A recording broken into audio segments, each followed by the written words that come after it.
Sammen med Gert, dem deroppe også Nikolaj Frissi, og vi har haft det sjovt med Skywalk i flere år. I en del årrække så blev jeg omtalt som Gert Marias søn, selvom jeg er lidt ældre end Gert, men så kan det gå en gang imellem jo. De havde ikke nogen unge på det tidspunkt, og jeg var single, så jeg kunne blive deres barn. På et tidspunkt så var jeg også Gert Marias hund, som man kender bare mange navne. Så hvis din far og mor spørger dig om, hvem talte lørdag aften, så kan du bare sige, det gjorde Gert Marias søn.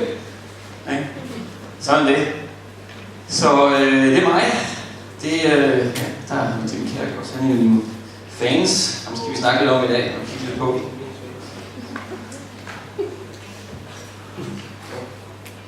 Det må gerne komme. Hvis det kan. Jeg har faktisk både været i forventning de sidste par dage, fordi at, jeg kan se, at det, der bliver snakket om, det har en rød tråd. Jeg tror virkelig, Gud han vil noget. Jeg er virkelig forventning til, at Gud han vil møde dig med de ting, som der ligger i dit hjerte. Fordi jeg kan se en rød tråd, hvad der sker. Noget af det, jeg har på hjertet i dag, det er at sige ja. Sige ja til det, som Gud han har for os. Sige ja til det liv, som Gud han ønsker at give dig. I stedet for hele tiden at sige nej, fordi du er bange, fordi du føler, du ikke kan, eller fordi mennesker frygter, eller 117 andre ting. Jeg vil gerne opmuntre dig i dag til at sige ja. Sige ja til det. Så jeg ved ikke, har I nogensinde været til en bjergetrætte, så vi skal jo gerne ligesom, jeg skal ikke falde i søvn. Har I nogensinde været til en amerikansk sort gospelkirke? Hver gang han siger et eller andet, så siger sig sammen forsamlingen, Amen! Kan I sige det? Amen? Amen! Ja, i dag skal vi ikke sige amen, der skal vi bare sige yes. Yes! Yes!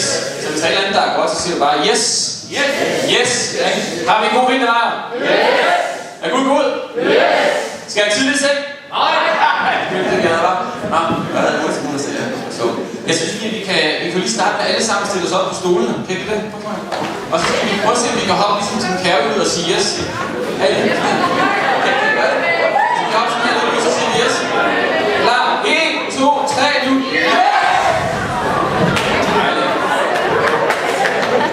Super godt. Så tror jeg godt, vi kan klare 10 minutter eller en time eller sådan noget. Yes! Så, yes! Og det er dejligt. Der er nogen, der er lukket trone her, kan jeg høre. Ej, han får penge for at sige yes dernede. Han får en firma hver gang. Sådan! Det er noget, man kan dele spørgsmål. Jeg har 3 små børn, dem må vi betale, så vi skal have dem til at gøre noget. Så er det. Vi skal snakke lidt om, identitet og sige ja til det, Gud har for at sige ja til den identitet, jeg har. Sige ja til sandheden om, hvem jeg er, og træde ind i den, fordi det er den skud, vi skal. Og jeg ved ikke, om I har hørt lidt om en mand i Bibelen, der hed Gideon. Har I det? Yeah. Yes! Det er dejligt. Det er sådan lidt med Gideon. Det var, at Gud han havde sådan lidt en plan for Gideon, at han skulle ud i en slåskamp mod 300.000. Yes. Han stod i en situation, yes, ja. Og Gideon spillede bare sådan lidt et andet billede af sig selv, der ikke helt passede ind ligesom med det, Gud han havde for ham. Og jeg synes, vi skal prøve lige at tage og læse det. Det står i Dommerbogen, kapitel 6, vers 11. Yes! Yes! Det er skønt. Yes! Jeg ser godt ud. Yes! Nej, det var nogen for det. Det er dejligt, tak. Det må gerne høre det der. Det er godt. Nu er det optaget det. Yes! Herrens engel kom og satte sig under en Ofra, som tilhørte Abishit i Joas, og nogle svære navne. Hans søn Gideon var ved at tærske hvede i vinpresset for at have det i sikkerhed for midianitterne. Herrens engel viste sig for ham og sagde, Herren er med dig, tak og kriger. Yes, yes. Gideon sagde til ham, hør mig herre, hvis Herren er med os, hvorfor er alt det her så ramt os? Hvor er alle de under, som vores fædre fortalte om, da Herren førte os op fra Egypten? Nu er Herren forkastet os og givet os i midianitternes magt. Så vendte Herren sig til Gideon og sagde, drag afsted i al din styrke, så skal du frelse Israel. Yes, yes, yes. Det er mig, der sender dig. Gideon sagde til ham, hør mig herre, hvordan skal jeg da kunne frelse Israel? Min slægt, den er den mest betydelige af Manasseh, og jeg er den yngste i min fars hus. Yes. Yes. Ser du? Gideon, han taler om sin opvækst og sin fortid. Okay? Og Gud han taler til Gideon som om hans fortid og hans virkelighed og opvækst slet ikke har nogen som helst relevans. Yes! Gideon ser sig selv på en måde, og Gud ser sig på en anden måde. Har du nogensinde oplevet det, når Gud han kommer og beder dig om at gøre noget, som du synes måske lige er lidt i overkanten af det, du har lyst til? Yes! Yes! Nej, men tak skal du have. Det her bare så flot. hvor Gud vil have, jeg skal bede for hende her. Yes. Gud, jeg har aldrig til med et forbudstime, for jeg ved ikke, hvad jeg skal sige. Yes. Men Gud vil gerne have, at jeg skal hjælpe de her mennesker. Gud vil gerne have, at jeg skal tale. Gud vil gerne have, at jeg skal give det her. Yes. Nu sidder jeg i sådan en situation. Gud, jeg kan huske dengang første gang, Gud han bad mig om at tale. Gud, jeg kan jo ikke tale. Min stemme, den slår med min tunge på et kluder, når jeg skal sige noget. Ja, jeg skal ikke sige til det der. Det kunne ikke for. Det er ikke, jeg taler for mig. Det er som om Gud han taler russisk. Ligesom om jeg giver det ikke fanger, hvad er det Gud han prøver at sige til ham. Gideon står her i hans egen kom til kort, hans egen identitet og hvem han er, at han er den mest ubetydelige af hans lille, og her kommer Gud og siger, nej, vil jeg bruge til at frelse Israel. Yes. Det samme gælder også i dag. Gideon han står i en kamp om hans sande identitet om hvem han virkelig er. Er han den lille og ubetydelige, eller er han stor med de kriger? Hvad er det? Yes. Der er en stor spring mellem de her to identitetsbilleder. Er jeg lille, eller er jeg stor? Yes. Det er godt, at vi skal holde os gående det her. Det samme gælder også i dag. I dag er der en kamp om vores identitet om hvem vi er. Og ikke hvad livet har gjort os til. Yes, det er dejligt.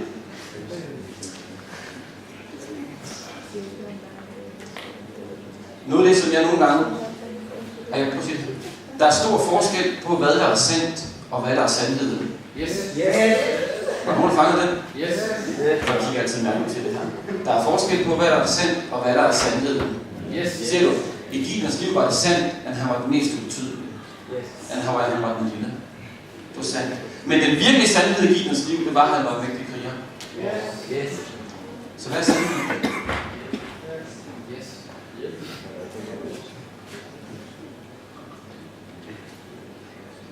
Det er jo for sådan, at ligesom Gideon, så er det utroligt svært ved at se sandheden om, hvem vi er, på grund af ting, vi oplever i vores liv. Det er utroligt svært ved at høre, hvad Gud han siger, fordi vi er tit forbindet af alle de her oplevelser, vi har haft, som ikke var særlig gode. Det, som gik ondt. Ting, som der skete. Ting, som er et faktum, som vi ikke kan løbe væk fra. Og på grund af de ting, så sidder vi fast i vores fortid, og er ikke i stand til at kigge frem på det, Gud faktisk ønsker at lede os ind i. Tak. Det interessante er jo, at Gideon bliver af Gud kaldt en mægtig kriger, uden nogensinde at have vundet en kamp. Tænk over det. Han har aldrig nogensinde vundet en kamp, og alligevel at kalde Gud ham for en mægtig kriger. Det svarer til, at jeg går hen og siger, men du er bare sådan en fantastisk forkynder og taler. Og så tænker jeg, har jeg aldrig nogensinde sagt noget? Vil du ikke synes, det var lidt mærkeligt? Eller du er bare sådan helt vildt god til det der med at tjene penge og lave business. Jeg er kun 14, jeg har ikke nogen virksomhed. Hvem ønsker du, så gjorde det i kirken? Men det er det Gud, han gør. Gud, han går rundt og siger, du er en mægtig kriger. Jeg har aldrig vundet en kamp. Jeg spiller ikke engang fodbold.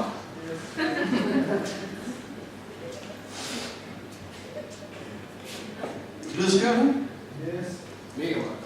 Men Gud, han kalder Gideon for en mægtig kriger, fordi det er sandheden om, hvem han er. Det er hans sande identitet. Det er det, han er kendt for i himlen. På jorden er Gideon kendt for at være den mest ubetydelige, den mindste. Men i himlen er han kendt for at være en mægtig kriger. Jeg vil godt tænke mig at spørge dig om, hvad du er kendt for i himlen, for det er det, der er din sande identitet. Det er det, Gud han ønsker at have frem hos dig, og ikke hvad livet har gjort dig til. Gud han kalder det frem, som ikke er, som om det allerede var, fordi det er sandheden om, hvem du er.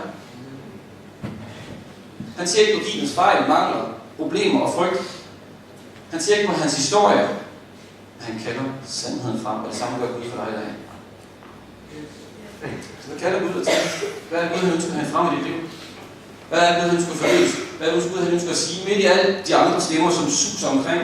Vi har haft det helt igennem de sidste par dage med både Jørgen talte om, hvad Christina talte om i formiddags her, og hvad begge talte om i dag, hvad er det, du lytter til? De stemmer.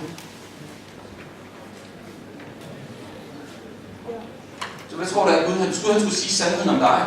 Den virkelige sandhed om, hvem du er. Ikke hvad du føler dig, men sandheden om, hvem du er. Hvem er du så? Det betyder ikke. Jeg kan ikke noget. Jeg ved ikke, hvad jeg skal sige.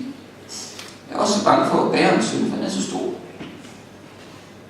Og hele skolen, der drikker det alle sammen. Hvad er sandheden om, hvem du er? Hvem er du? Kunne det ikke være godt at vide? Yes. Så kommer det dejligt nogle gange at få skiftet det her twistede billede, vi har nogle gange på det selv ud. et eller andet, der var en lille smule lidt mere dejligt at se på. Jeg tror, at det er lidt mere sjovere at være en mægtig kriger frem for en bangebuks, er det ikke det? Ja, det er jo dejligt. Tænk på Gideon, han var faktisk en bangebuks, fordi han står jo og presser hvede op i vinpressen. Det er sådan noget. Det er jo det forkerte sted med pressen. Det gør han jo for at have lidt sikkerhed, fordi han er bange for, at nogen skal stjæle det for ham. Så han er en bangebuks.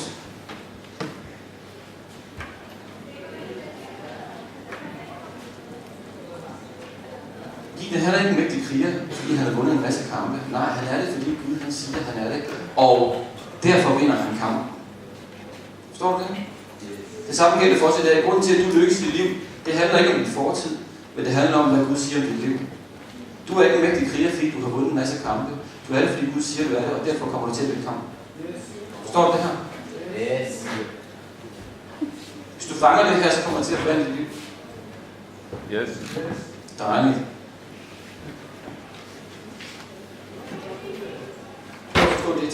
I verden, der er jeg kendt for, hvad jeg gør og har lavet. For eksempel, hvis jeg siger Lars Løkke, hvad siger du så? Statsminister. Hvad siger du? Hvis jeg siger Lars Løkke, hvad siger jeg så? Statsminister. Rødvin. Rødvin. Hvis jeg siger Niklas Bentsen, hvad siger jeg så? Rødbukser. Hvad siger jeg? Hvis jeg siger Niklas Bentsen, hvad siger jeg? Skandaler. Fodbold og mod i livet, ikke? Jeg kan også sige, at hvis jeg siger Gert, så siger de god ungdomsled. Underbuksested, jeg kan måske. Pointen er det, i verden, der er jeg kendt for, der bliver man kendt for, hvad man gør. Men i Guds rige, der er det lige omvendt. I Guds rige, der er jeg ikke, hvad kan man sige, der er jeg ikke kendt på grund af, hvad jeg har gjort, men der gør jeg det, jeg gør på grund af, hvem jeg er. Identitet kommer før handling. Det er derfor, Gideon, han kan være en mægtig kriger, uden nogensinde at have vundet en kamp, fordi det er identiteten om, hvem han er. Det er sandheden, at han har en sand identitet, og derfor vinder han kampen.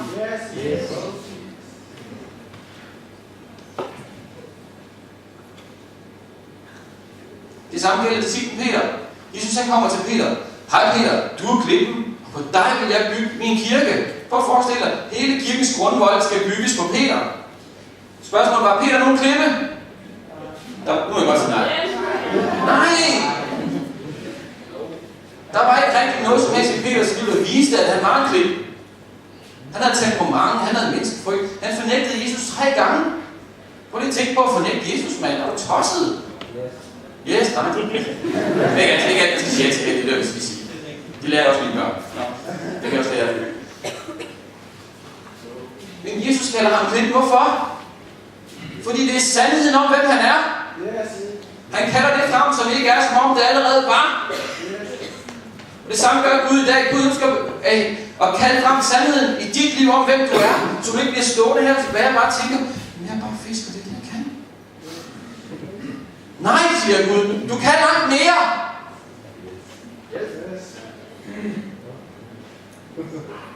Der er ikke noget, du ikke kan, fordi Guds ånd bor i dig. Al himlens kraft og saft og power, den bor i dig.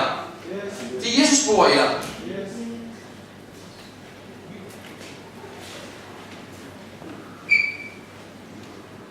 Både Gideon og Peter, de måtte på en vandring, hvor de kæmpede med den sande identitet om, hvem de var. De måtte kæmpe med de her ord, som man lytter over sig. Er det virkelig sandt, det Gud siger? Er jeg virkelig en kriger? Er jeg virkelig en klippe? Og du kan være helt sikker på, at i Peters liv, efter han havde fornægtet Jesus 3 gange, så var der ikke en klap i hans liv, der havde en følelse af, at han var en klippe.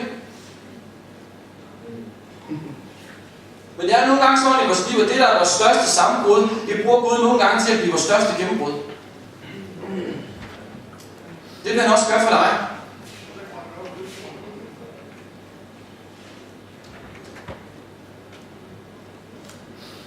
Så både Peter og Gideon var på sådan en vandring. Jesus spørger dig i dag, vil du på vandring i din sande identitet? Vil du sige ja til at gå på vandring med mig i din sande identitet og hvem du er? Vil du sige ja til mig til de ting, jeg beder dig om at gøre? Vil du sige ja til at komme ind i sandheden om hvem du er? Så du ikke bare står tilbage og kigger på, men du bliver dem, der kommer til at fortælle historien om, hvad Gud han gør. Fordi du siger ja. Det er altid fint at stå heroppe og høre folk fortælle store undergerninger, hvad Herren han har gjort. Det er så dejligt godt. Det er ikke bare dejligt, at man selv kommer med til at fortælle, fordi Gud han brugte dig. Fordi du sagde ja.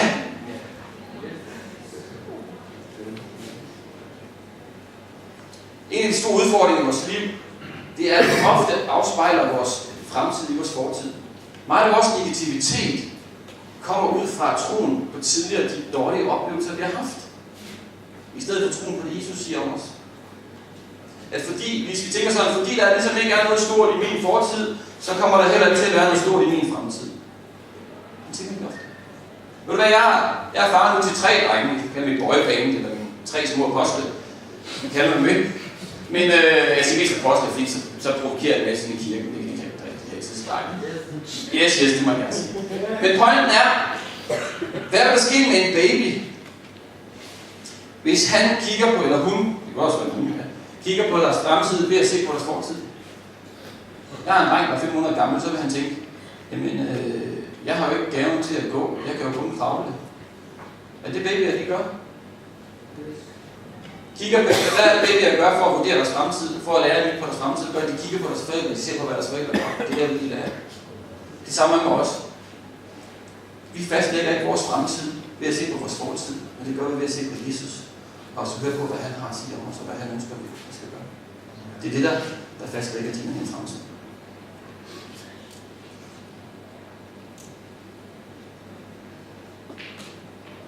Jeg arbejder en del med det profetiske i at træne mennesker i den profetiske tjeneste, og noget af det, jeg arbejder rigtig meget med, det er at træne folk i at kigge efter sandheden.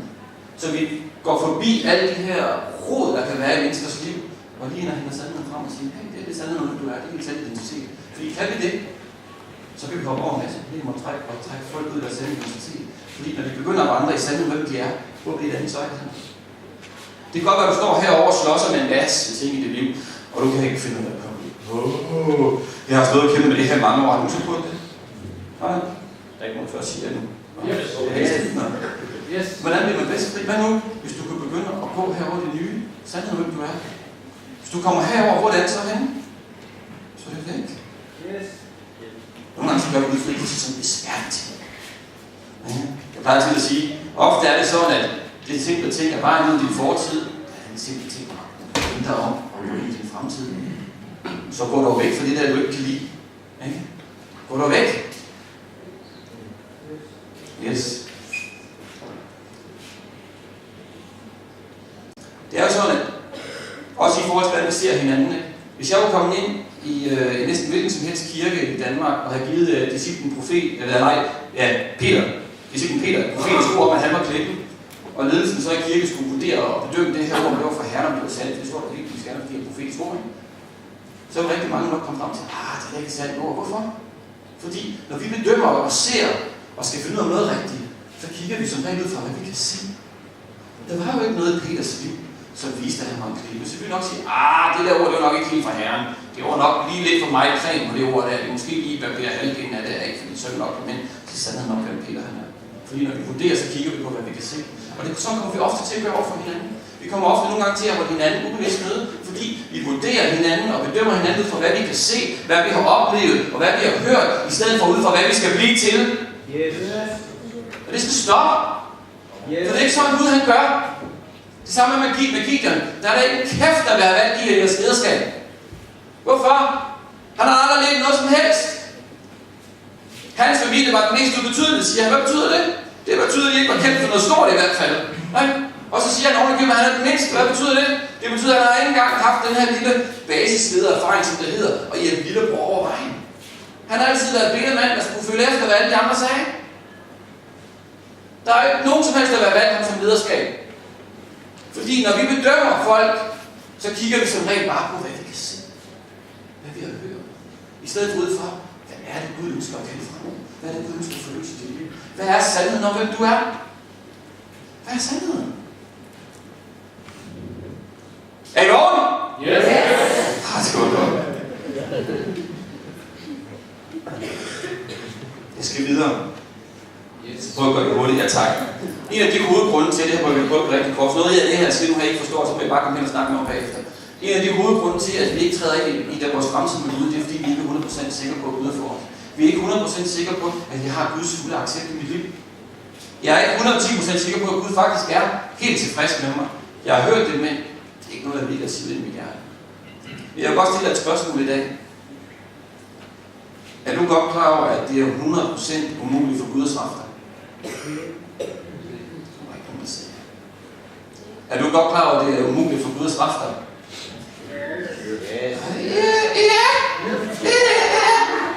Jeg tror nok. Det kan godt ske. Jeg er ikke sikker. Okay, da vi skal tale om tiden rigtigt. Sker du lige sådan, siger det rigtigt, så er det rigtigt. Sådan er det. Prøv her. Hvorfor siger jeg det her? Det er rigtigt, at vores liv kan have konsekvens. Hvis jeg kører rundt i København 100 km i timen over for rødt, hvad sker der så? Der kommer til at gå ondt. Det kan godt være, at du kører over for rødt herude i Jylland, der sker noget. Det er ikke sikkert, der kommer noget. Måske en traktor eller sådan noget. Men i København, der kommer der til at gå ondt. Det er en traktor, så det er godt. Og det samme også, hvis du står og ryger hash i, i 10 år, så kan det godt være, at du bliver lidt bims oveni, ikke godt? Men pointen er, selvfølgelig har vores liv konsekvenser. Men sandheden er, at Gud straffer ikke. Hvorfor? Fordi da Jesus han døde på korset, hvad gjorde han så?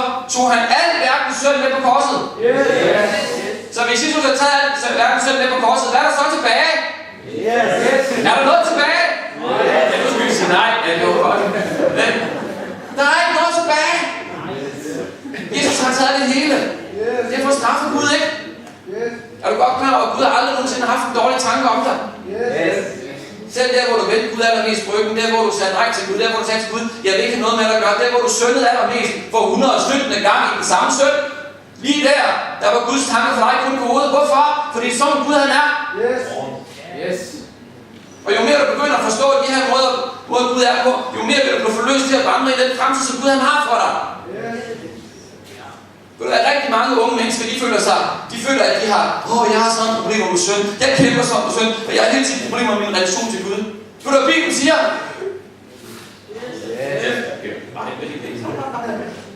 Bibelen siger, at du er død til synd og levende til Gud. Det står i Romerne 6:11. Død til synd og levende for Gud. Det er sandheden om, hvem du er. Vil du gerne være fri? En af de måder, jeg har fundet i mit liv, det bedste måde at blive fri på, det er ikke at prøve at finde ud af mine problemer herovre. Jeg kan ikke finde ud af det. Jeg har prøvet. Det lykkes ikke. Det bliver bare værre. Den bedste måde for mig at blive fri på, det er at stå på sandheden om, hvem jeg er. At jeg er død til synd, og jeg er levende for Gud. Det kan godt være, at jeg føler, at mit gamle jeg har det der op lidt for meget op. Så kommer lidt op igen herovre. Så skynder jeg mig tilbage over sandheden om, hvem jeg er. Min virkelighed. Og så nogle gange, så ryger jeg lidt herover igen. Og så ryger jeg lidt tilbage igen. En kamp, det er en vandring. Det er en proces. Det er ikke magi. Men Gud inviterer dig med den her vandring. Yes. Din nye identitet, hvem du er. Sandheden om, hvem du er.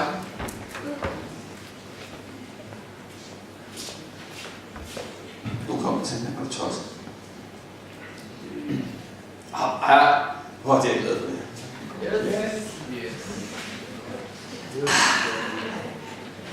Jeg var lige ved at hoppe nu her, nu begynder vi.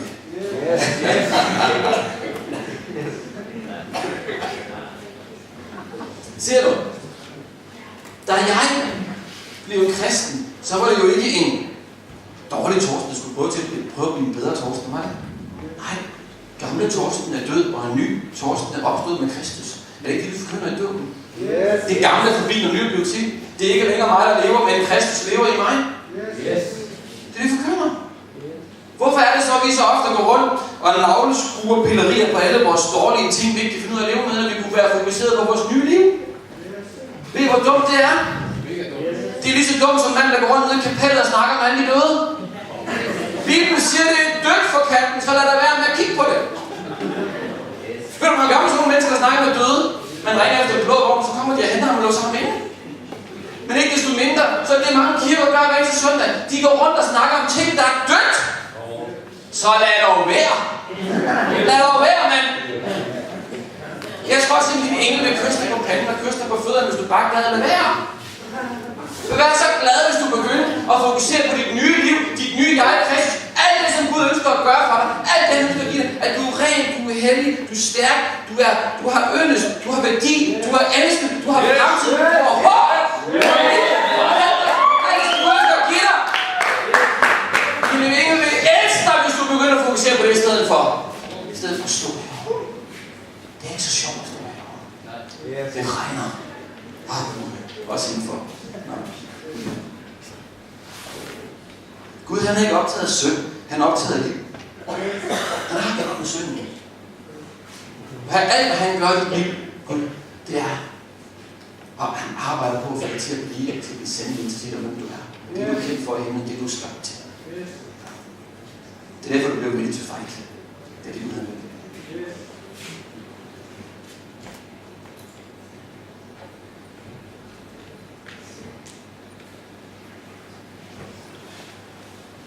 Jeg vil virkelig gerne invitere dig til at leve et nyt liv.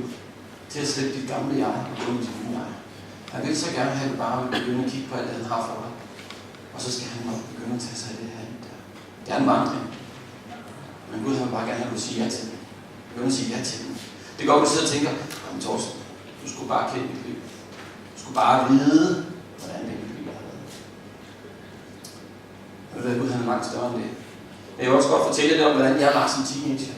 Men før jeg gør det, kan vi ikke lige få et klip på heroppe. Jeg vil gerne vise noget, bare lige for, at vi skal tage en film, fordi det kunne være sjovt. Yes. Yes.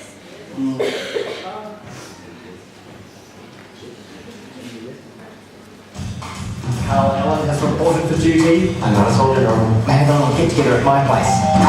We are Sparta! Yeah, Don't move. you're always making excuses. When's the last time you did anything fun? Oh, long time no see. You must be running this place by now. I could've. Didn't want to get caught down. I claim I'm feeling Kilimanjaro. I've lived. I'm a yes man. Wow. No. You say no to life, and therefore you're not living. Every time an opportunity presents itself, you will say, yes.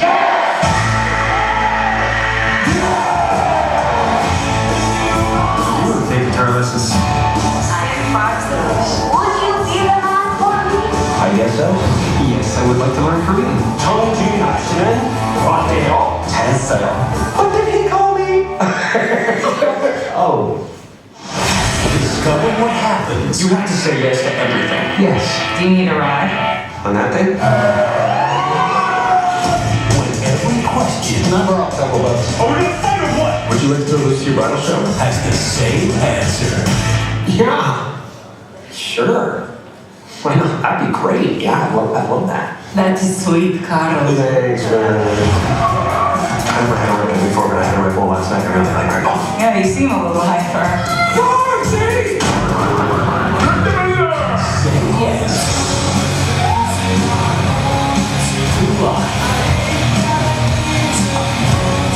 The world is playground. Somewhere along the way, everyone forgets it. Excuse me, can I? Absolutely. Was I chewing gum before? Jim Carrey. Hot sauce. You guys are really into this yes thing.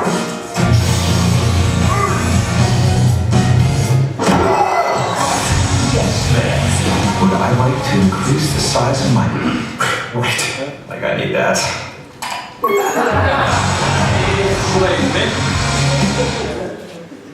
Hvad vil jeg med det her? Pointen er jo lidt det her med grund til at tage det med Jesmand, det er, at vi siger ja til det Gud han har for os, og ikke siger nej. At vi holder op med hele tiden at have undskyldning for, at vi ikke lever livet, men vi begynder at sige ja til Gud. Ser du? Hvis jeg skal fortælle dig lidt om min, opvækst som teenager. I de første 20 år af mit liv, der levede jeg stort set med et stort nej for alt. Da jeg var 10 år gammel, så døde min mor af kræft. Det kom mig pludselig, jeg slet ikke set det komme. Jeg kommer en dag hjem fra skole, og så får jeg at vide, at min mor er død. Og det gør noget ved mig, at jeg faktisk bliver rigtig, rigtig bange for døden. Og året efter, så dør min farfar. Og det gør det, at jeg bliver endnu mere bange for døden. Det bliver faktisk galt. Jeg kunne forstå, hvad det var, når man snakker om, at han var her i går aftes. Jeg var en lille dreng, der kiggede under sengen 3 gange. Jeg var en, der kiggede bag kakkeloven, kiggede bag gardinerne. Jeg tjekkede dørene 3 gange hjemme i huset, eller 5 gange om aftenen, for jeg var ikke sikker på, at de var ordentligt låst. Jeg havde som opgave hjemme hos mig, at mit forældre havde sådan et træfyret værksted, og min opgave var jo at fyre op, så der var varmt bag i morgenen. Og jeg utrolig ofte så løg jeg for mine forældre, jeg havde været ude og putte brænde i fide, fordi jeg tog ikke ud i værkstedet. Jeg var så bange for det. Det blev så galt til sidst, at når jeg gik på gaden om dagen, så vendte jeg mig hele tiden om, for hver gang der kom en bil, fordi jeg var bange for at blive kørt ned. Og nogle gange så takker jeg Gud for, at jeg voksede op i Jylland og ikke på Vesterbro, fordi jeg havde fået nakkeskade de gange, jeg skulle vende om, når der kom en bil. Ikke? Det var godt med mig i Jylland, så skulle jeg vende om mange gange. Det var ikke særlig sjovt. Og på top af det også, Så voksede jeg op, også med utrolig meget mindreværdskomplekser og en masse menneskefrygt. Det værste, jeg ved, i skolen, det var, at jeg skulle sige noget offentligt. Jeg sagde aldrig nogensinde noget i skolen i al den tid, jeg gik i skole. Jeg brød mig ikke om at gå i skole. Jeg havde lært altid fortalt mig, at jeg aldrig ville blive til noget. Jeg kunne ikke lide at gå i skole. Og i kirken, der havde jeg altid en perfekte undskyldning til aldrig nogensinde at sige noget som helst. Jeg voksede op i kirken, så jeg kunne godt komme med en fra undskyldning til at sige nej, når folk spurgte om noget. Så over 20 år, så havde jeg været den nej man, the no man. Sagt nej til alt, sagt nej til livet, sagt nej, nej, nej og nej og nej, fordi jeg var så fyldt med frygt. Og midt i alt det her, så var jeg sådan så bange for, at folk skulle finde ud af, at jeg var bange, for det var ikke særlig sejt at være bange. Jeg var jo teenager, jeg skulle være cool, ligesom alle de andre drenge. Ikke over for pigerne, det er dejligt, at jeg er lidt cool over for pigerne en gang. Lidt. Har det ændret sig? Er det ikke sådan mere? Nå, jeg ved bare ikke noget. Men så var det dengang, så det var vigtigt, så jeg gjorde alt i mit liv for at skjule, at jeg var så bange, som jeg var. Det er frygt på frygt, og sådan var det flere år for mig. Okay? Og det blev så galt, at jeg begyndte også at have en masse, selvmordstanker i forhold til, at fordi jeg blev træt af det, det er lidt et problem, fordi samtidig, det er lidt et problem at have selvmordstanker, samtidig med, at man er bange for at dø. Kan du forestille det? Det er lidt med rundt i en værk op til, det fungerer ikke for folk. Så 20 år, så havde jeg sagt nej. Jeg har sagt nej til livet hele tiden. Og der kom til en situation i mit liv, hvor jeg var nødt til at ændre det her, hvor det her kunne ikke fortsætte. Det her liv, det blev fuldstændig uafholdeligt. Det var ikke særlig sjovt at leve. Jeg havde en drøm om at se ting i Guds rige. Jeg havde en drøm om at gøre noget for Guds rige. Jeg ville også gerne have en stor kanon. Jeg ville gerne have succes. Hvem vil ikke det? Hvad? Sig nu ja. Hvem vil være en stor kanon? Yes! Det er som vi gerne vil være. Vi vil gerne lykkes. Problemet var bare, at jeg stak halen mellem benene hver eneste gang og løb væk, når der var en mulighed for at lykkes med noget. Fordi jeg var så fyldt med frygt i mit liv. Jim Carrey, han opfandt ikke The Yes Man, det gjorde jeg. Lang tid før Jim Carrey, han begyndte den film, han kom, der blev jeg The Yes Man. For der var en dag i mit liv, hvor jeg tog en beslutning, efter at have snakket med nogle folk, som bad for mig. Det var, fra nu af ud, så vil jeg aldrig mere i mit liv sige nej til noget som helst, fordi jeg er bange. Fordi jeg føler, at jeg ikke kan. Eller fordi jeg ikke synes, jeg er god nok. Nej er ikke en mulighed. Nej er et bandeord. Gå ind til sin farmor, nej er et bandeord. Det vil jeg betyde. Nu vil jeg selvfølgelig sige, at med Jim Carrey, når man kan sige ja til alt. Altså man behøver ikke sige ja til at udpasse, for eksempel. Og hvis der kommer en dreng og spørger jer piger, om I skal giftes og ikke kan lide ham, så må du også godt sige nej. Ikke? Der er visse ting, man godt må sige nej til her. For eksempel, dengang der var DR Talent, just det i tv'et, der var noget, DR Talent. Just det ligesom en X-Factor. Så ringede de en gang, så spurgte de mig, om jeg kunne tænke mig at optræde på DR Talent, og hvor jeg stod op på scenen og til noget fed musik stod og skrællede gulerødder. Du kan forestille, det var ikke sandt, jeg gjorde for det, og jeg tænkte, det var meget desperat for at få folk til at opleve det her show, ikke? Og sådan ting må man godt sige nej til, hvis man ikke har lyst til at stille sig op til en eller andet. Jeg sad rigtig, jeg skulle have spurgt dem om, hvor meget de ville give. Hvad vil give for det her? Det er ikke for, at man skal stille sig op til disciplin, ikke? Men en kort lang mission var fordi at jeg havde vundet, Danmarksmesterskabet i gulerødsskraldning. Det er sådan også en sjov historie, men det gjorde jeg altså. Jeg spiser altså ikke gulerødder, fordi jeg synes gulerødder er sådan en pind, der kan slå folk ihjel. Det er simpelthen ikke til at spise. Det er alt for hårdt, det er alt for meget arbejde i at tygge den, så det gør min kone spiser masse gulerødder, jeg spiser det. Men ikke desto mindre, så vandt jeg Danmarksmesterskabet i gulerødsskraldning. Og jeg endte med så at blive ringet op og spurgte om hjælp og stod deroppe på scenen til DR Talent og skrælle gulerødder til en masse musik, jeg kan sige det. Så nej tak, det gør jeg ikke. Sådan er det. Så er der nogle ting, vi godt kan sige nej til. Men pointen er, vil du sige ja til de muligheder, Gud har lægget ned foran dit liv? Vil du det? Vil du sige ja til det? Vil du sige ja til Gud? Vil du sige ja til de ting, han ønsker at give dig? Vil du sige ja til det liv, han ønsker at lede dig ind i? Vil du mit liv, det blev langt sjovere, da jeg begyndte at sige ja? Yes, men det ved jeg faktisk ikke noget om. Men i løbet af et års tid til et halvandet års tid, der blev jeg forvandlet fra at være fuldstændig en frygtsom person, som var bundet op alle mulige ting, og som ikke havde lavet noget som helst i hele hans liv, fordi jeg var bange, til en person, der var involveret i alle mulige former for tjeneste. I løbet af 10 år, der fløj jeg over mere end 500 timer i luften ud på alle mulige missionsture. Jeg har set hundredvis af mennesker blive helbredt. Jeg har set folk rejse op på kørestol. Jeg har set hele landsbyer blive frelst på en dag. Jeg har set gamle traditionelle kirker, der simpelthen bare så konservative ikke engang må have lidt musik i at blive fyldt med Helligånden. Bare fordi Guds ånd kom. Jeg ser alle mulige mærkelige ting ske, fordi jeg simpelthen nægtede at sige nej. Nej var ikke mere en mulighed for mig. Nej var ikke mere noget, jeg kunne sige. Jeg kunne kun sige ja til de ting, som Gud havde bad mig om. Jeg blev the yes man. Jeg sagde ja, og hvis Gud ville have, at der skulle siges nej, så må han sige nej. Det må være hans opgave. Fordi Gud står nok til. Der står i Bibelen, hvor Gud han siger, der står i Bibelen, at alle har sit ja og amen i Kristus. Hvad betyder det? Det betyder, at Gud han siger ja til dig. Der er et ja til dig, der er et ja til det, der ligger i dit hjerte. Der er et ja til at drømme, til at lykkes, til at vokse. Det er det her ja til dig. Ved du hvad?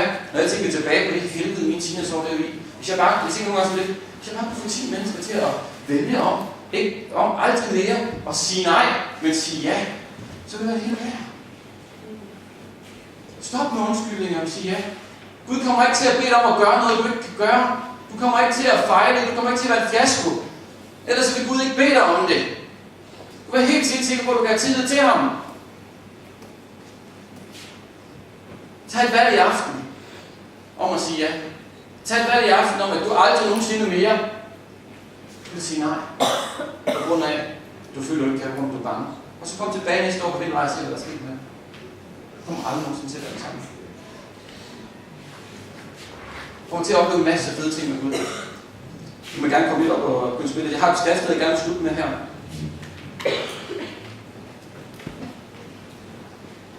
Nej, jeg er faktisk lige fortælle. Nej. Det er ud fra sådan en lille sjov historie. For eksempel, det med Messias er, jeg har været lovforsleder i over 10 år.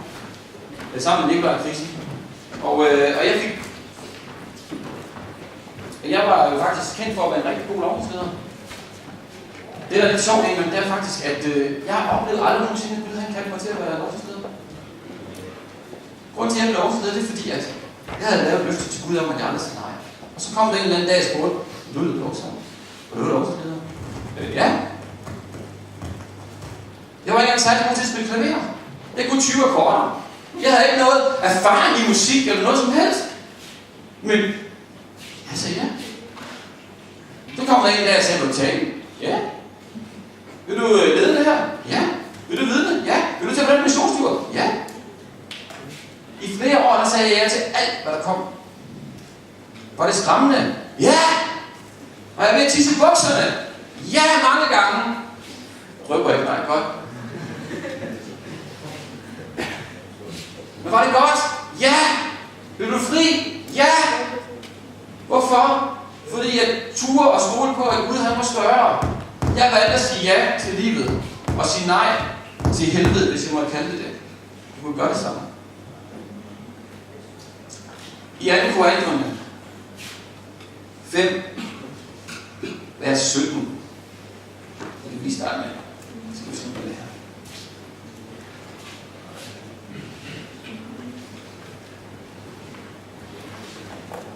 Skal jeg faktisk også have vers 16 med, men kender jeg godt det der, så falder det helt ud. Ja, det er nice.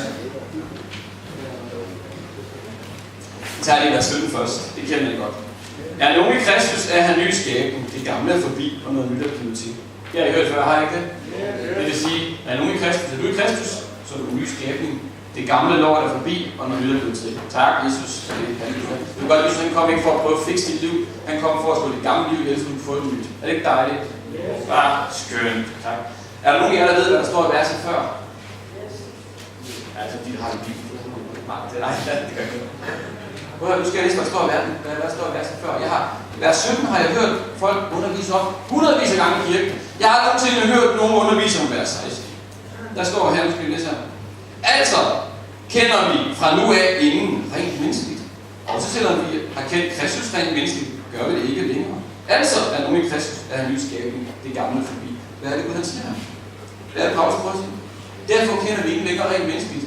Vi kendte engang Kristus rent menneskeligt. Det gør vi heller ikke længere. Er nogen i Kristus, er en ny skabning, det gamle forbi. Jeg tænker nogle gange, det her det må være en øjenåbner for drenge. Nu må tænke på drenge. Vi har i mange år ikke forstået, at vi ikke forstår pigerne. Vi kan simpelthen ikke forstå de her piger. Er det ikke korrekt? Drenge, vi forstår ikke pigerne. Vi forstår bare ikke. Vi prøver, vi forstår dem ikke. Altså der, kvinderne skal ikke forstås, de skal elskes. Okay? Jeg har svaret til det her bil. Det er fordi, hun ikke er et menneske. Det står lige her. Det står det her.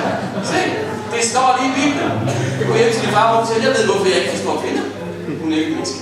Se, det står i Guds ord. Se. Ej, hvad er drømmen? Hvad mener det her? Hvad er der står? Derfor kender vi ikke rent menneske. Hvad er det, der siger? Så man skal tage Gud som et eksempel. Ser du? Det Paulus han siger, det er, jeg kender ikke længere Gud rent menneskeligt. Jeg kender ikke kun Gud ud fra hans nye identitet i Kristus. Det er det, jeg gør. Samt gælder dig. Vi kender, når vi møder Jesus, så kender vi ikke længere hinanden ud fra vores gamle identitet. Vi kender kun hinanden ud fra vores nye identitet, hvad det er. Uanset hvor meget god det gamle identitet så har, så kender vi hinanden ud fra den nye identitet. Kunne du godt tænke dig at være blandt Bibelens 300 mennesker, der gik ud og vandt en kamp over 300.000 her i Danmark? Nej, det er lidt slut nu, kom an. Kunne du godt tænke dig at være Bibelens 300, der vandt en kamp over 300.000? Yes! Det har vi opskriften med dig. Begynd at se hinanden ud fra jeres sande identitet, hvem vi er. Derfor kender vi ikke længere rent menneskeligt. Jeg kender dig kun ud fra de nye identiteter, du er i Kristus. Halleluja! Begynd at se dig selv sådan. Begynd at se dig selv sådan, at du kun ser på dig selv ud fra de nye identiteter, du er i Kristus. Lad det gamle væk. Smid langt væk. Smid langt væk.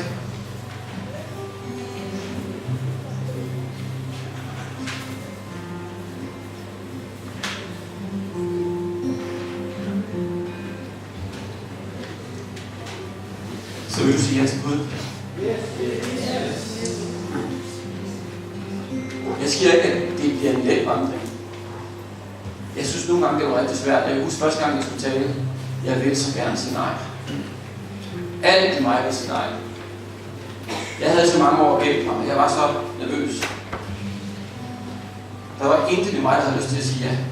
Men jeg havde taget en beslutning i mit liv, at jeg kan ikke sige nej på grund af, at jeg var eller ikke føler af mig. Det er ikke muligt. Sig ja til det liv, han har for dig. Sig ja til det. Sig ja til det. Gud han spørger, om du vil tage med på en vandring med ham, hvor han vil lede dig ind til, at du bliver fra at være en gik, der er fuldstændig ubetydelig, til at blive en gik, der er rigtig fin. Yes. Vil du tage på en vandring sammen med Gud i din sandhed, og hvem du er? Yes. Vil du stoppe med at hele tiden kigge på dit gamle liv, og begynde at kigge på dit nye liv? Yes. Vil du holde op med at sige nej? Yes. Vil du holde op med at sige nej? Yes. Det er rigtig svært nogle gange for Gud at sætte os fri, når vi hele tiden holder os tilbage og siger nej. Gud, han har et eventyr for dig. Det er fedt at sige ja til Gud. Jeg ved det. Det er fedt at sige ja til alt. Nogle tænker, det kan man ikke sige, Torben. Du kan ikke bare sige ja til alt, hvor du er nødt til at blive og spørge Gud, om skal jeg gå i den her tjeneste, skal jeg det. Det gjorde jeg ikke i mange år. Jeg sagde bare ja. Jeg sagde bare ja hele tiden.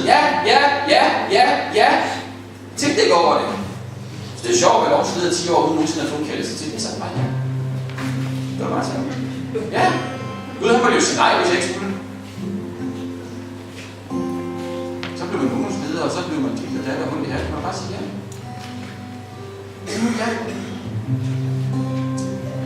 Ja. Jeg vil gerne opfordre dig til, at vi skal ud og tale til dig i aften. Det tror jeg, han har til mange år. Så vil jeg gerne kan rejse op. Så når lovsangen går i gang her, så vil jeg bare gerne opfordre dig til at gå frem. Du kan tage en beslutning om i dag at sige, fra nu af, så er det slut med at sige nej, men jeg skal sige ja. Jeg skal vide, jeg skal have. Yes man til alt det Gud han har for mig. Yes man til det her liv, som Gud han ønsker at lede mig ind i. Yes man til at komme til at leve liv i frihed, glæde og håb. Et liv, som er værd at leve. Et liv, som har værdi, hvor jeg ikke er bundet af min frygt, bundet for hvad andre mennesker tænker, bundet af mine problemer, men jeg kan få lov til frihed. Er du godt klar over, at der er ingen skyld i Guds rige? Selv der, hvor du fejlede, endda med vilje. Der er ingen skyld i Guds rige. Jesus har taget det hele. Så når musik starter, jeg skal komme frem. Du skal sige ja til Gud. Du synes op med at sige nej. Fra i dag at sige ja, så kom